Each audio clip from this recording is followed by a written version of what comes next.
Good morning. We're going to go ahead and look at absolute value functions. So when you're looking at absolute value functions, the first thing we're going to look at is the vertical shift. Vertical shift means that you're going to have a shift of the parent function on the y-axis. So you're looking at the y-axis here.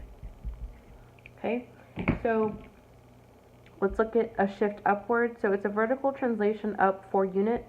If you look at the example, it says y equals the absolute value of plus or minus the k. So that means that this is going to equal the k. And it's going to be a positive in this case. You're going to say y equals absolute value of x plus 4.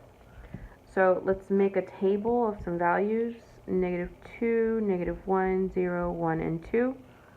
Our operation is going to be absolute value of x plus 4, and then the y will be our outcome. So you have input, output. -2 plus 4, so 2 plus 4 is 6. -1 plus 4 is 5. Absolute value of 0 plus 4 is 4. And absolute value of 1 plus 4 is 5. Absolute value of 2 plus 4 is 6. You can see that symmetry right here is our vertex. And I'll mark it on the graph. So I'm going to have -2, 6. So that's -2, 1, 2, 3, 4, 5, 6. -1, 5. And my new vertex of 0, 4. And then I have 1, 5, and then 2, 6. So right here is my new vertex, and it's 0, 4, because we shifted our parent function up 4 units. So then when I connect, we know it has some symmetry about the y-axis. Okay, the next one is going to be a shift down. So that's down from the point of origin. And you have a vertical translation down 3 units. So let's use a different color. Y equals absolute value of x minus 3. Same points. Same x value, excuse me, not same points.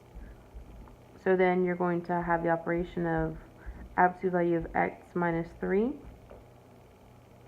From here, we're going to say the absolute value of -2 minus 3 is going to be 2, -3, which is -1.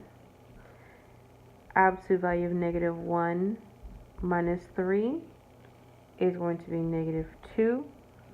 Absolute value of 0 minus 3 will be -3. Absolute value of 1 minus 3, -2.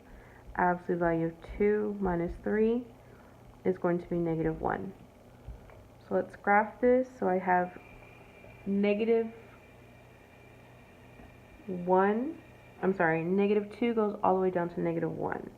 So I have -2, -1. -1, -2. And then I have 0, -3.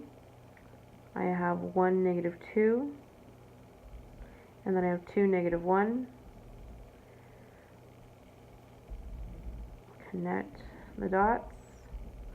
My new vertex is going to be 0, -3.